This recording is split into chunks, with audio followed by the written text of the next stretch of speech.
नमस्कार मित्रों, मैं दीपक कुमार बैरसी आप सभी का हमारे चैनल में हार्दिक स्वागत करता हूं। मैं उम्मीद करता हूं कि पिछला वीडियो देखकर आपने क्रीड़ा भारती की परीक्षा में रजिस्ट्रेशन अवश्य करवा लिया होगा। आज हम अपार आईडी पर चर्चा करेंगे। भारत सरकार ने सभी विद्यार्थियों के लिए अपार आईडी को कंपलसरी कर दिया है। बिना अपार आईडी के आप किसी भी सरकारी योजना का लाभ नहीं ले सकते हैं। चाहे आप स्कूल के स्टूडेंट हो या कॉलेज के स्टूडेंट हो या विश्वविद्यालय के स्टूडेंट हो, आपको अपार आईडी बनानी ही होगी। आज की वीडियो में हम अपार आईडी का फॉर्म भरना सीखेंगे। अपार आईडी का फॉर्म आप स्कूल से या ई मित्र से या ऑनलाइन डाउनलोड कर सकते हैं। अपार आईडी का फॉर्म जैसा कि आप स्क्रीन पर देख रहे हैं, इसमें कुछ सामान्य जानकारियां आपको भरनी होती है। यह एक प्रकार का सहमति पत्र है। स्कूल छात्र के पिता के द्वारा या माता के द्वारा या कानूनी अभिभावक के द्वारा यह जानकारी, यह सहमति दी जाती है। मित्रों, इस संपूर्ण फॉर्म को इंग्लिश में भरना है, कैपिटल लेटर में भरना है, यानी बड़े अक्षरों में भरना है। जैसा कि आप स्क्रीन पर देख पा रहे हैं, सबसे पहले कॉलम में स्कूल का पूरा नाम अंग्रेजी में भरना है।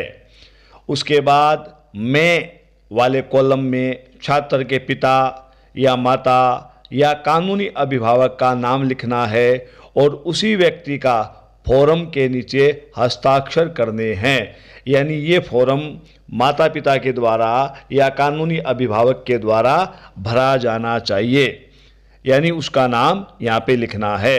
जैसे किसी छात्र के पिता का नाम रामलाल है तो मैं रामलाल, इस प्रकार से आपको भरना है। अपना पूरा नाम वैसा ही भरना है जैसा कि आधार कार्ड में लिखा हुआ है।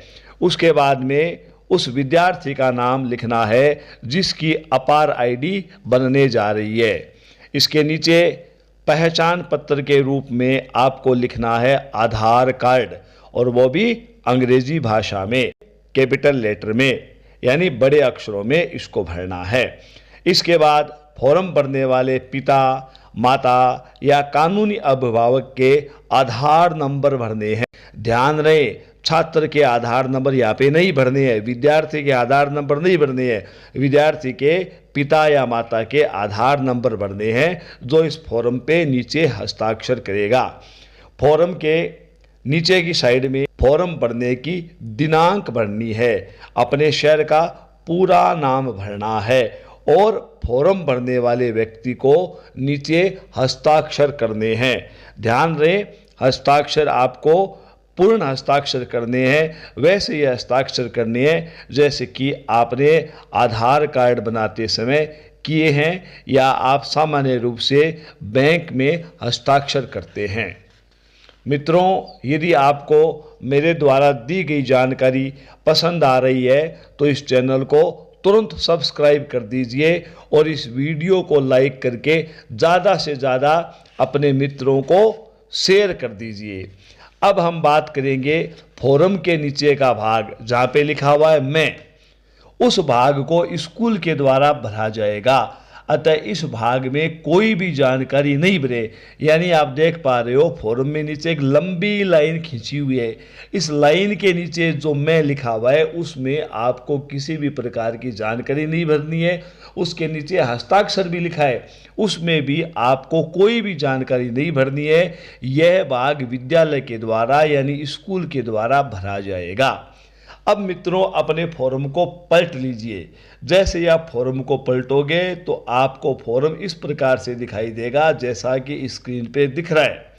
अब आप सबसे पहले दिनांक व स्थान भर लीजिए, यानी जिस तारीख को आप फॉर्म भर रहे हो, जिस जगह पर बैठकर आपको फॉर्म भर रहे हो उसका नाम भरना है। मित्रों, यहाँ पे अपने शहर का नाम भरना है। जगह स्थान का मतलब ये नहीं है कि आप यहाँ पे किचन नाम भर दोगे, है ना, आप रूम नाम भर दोगे, टेबल नाम भर दोगे कि टेबल पे बैठ के, कुर्सी पे बैठ के फॉर्म भर रहा हूँ, ऐसा नहीं है। आप जिस गांव में, जिस शहर में बैठकर इस फॉर्म को भर रहे हैं उस जगह का नाम आपको भरना है। उसके बाद में अपने विद्यालय का पूरा नाम लिखना है। जहाँ पे लिखा है ना प्रधानाचार्य, प्रधानाचार्य नाम के नीचे अपने स्कूल का पूरा नाम भरना है। इसके बाद मैं लिखा हुआ है तो मैं के आगे आपको पिता का नाम या माता का नाम या कानूनी अभिभावक का नाम जो इस फॉर्म को भर रहा है, और दोनों साइड में उसी व्यक्ति का नाम लिखना है। यदि आप पिता का नाम भर रहे हो तो दोनों साइड में पिता का नाम भरेंगे। यदि आप माता का नाम भर रहे हो तो दोनों साइड में माता का नाम भरेंगे। यदि आप कानूनी अभिभावक का नाम लिख रहे हो तो दोनों साइड में कानूनी अभिभावक का नाम और उनके आधार कार्ड आपको भरने हैं। अब मित्रों, उसके बाद में छात्र का नाम भरना है और छात्र की कक्षा भरनी है। और उसके बाद में यदि कक्षा में ए और बी दो पार्ट है, यानी ए और बी 4 सेक्शन में अगर कक्षा चलती है तो उस सेक्शन का नाम खंड में भरना है। अब मित्रों, आप नीचे देख पा रहे हो एक नंबर में भरना है छात्र का ब्लड ग्रुप। यदि आपको ज्ञात हो तो ब्लड ग्रुप को भर दीजिए, यदि ज्ञात नहीं है तो इसको आप खाली भी छोड़ सकते हैं। 2 नंबर में आपको लिखनी है अपनी जाति की श्रेणी यानी कैटेगरी, आप किस जाति से हैं। जैसे आप जनरल जाति से हैं तो सामान्य पर टिक कर दीजिए। यदि आप ओबीसी से बिलोंग करते हैं तो ओबीसी पर टिक करिए।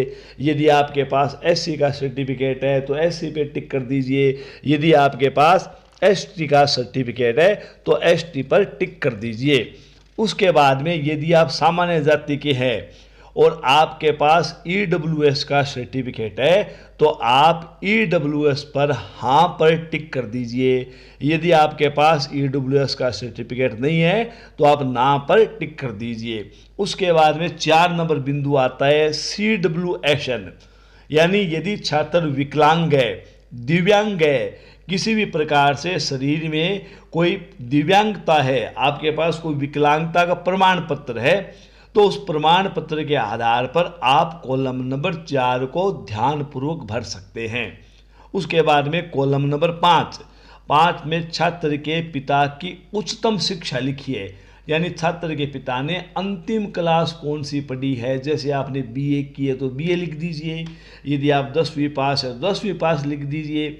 यदि आप 5वीं पास है तो 5वीं पास यहाँ पे लिख दीजिए। लेकिन ध्यान रहे जो भी बातें लिखनी है वो इंग्लिश में आपको भरनी है।